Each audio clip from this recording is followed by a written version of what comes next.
ওম শান্তি। আপনার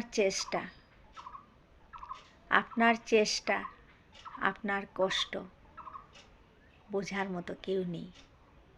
আপনি চেষ্টা করেও বারবার পড়ে যাচ্ছেন, বারবার আবার উঠে দাঁড়ানোরও চেষ্টা করছেন। তাতে কি হচ্ছে? তাতে আপনি শুধু অন্যের হাসির পাত্র হচ্ছেন। যেরকম আমরা সচরাচর কোথাও চলার পথে যদি একটা পাথর কিংবা কিছুতে হুজুট খেয়ে পড়ে যাই, তখন একজন কিংবা দুজন থাকবে যারা তুলতে আসবে, জিজ্ঞেস করবে ব্যথা পেয়েছো কি?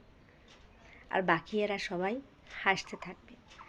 কিভাবে পড়লেন, কি ভঙ্গিমাতে পড়লেন, পড়ার পর আপনার রিয়েকশনটা কি হলো, সেসব নিয়েই হাসাহাসি করবে। তাই আপনার চেষ্টা, আপনার ব্যর্থতা, আপনার ভেতরের অশান্তিটা কেউ বুঝতে পারবে না।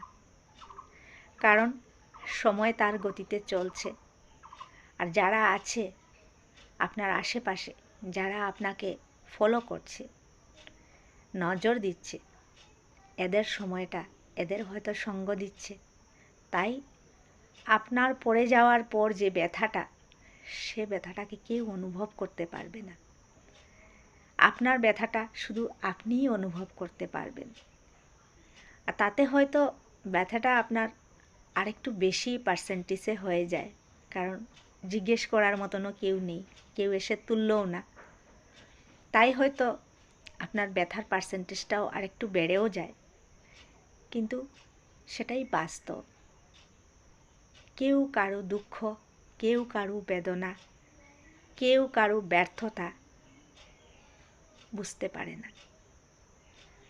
আর দুনিয়াটা এতই অজুহাত, এত অভিনয়ের মধ্যে চলছে।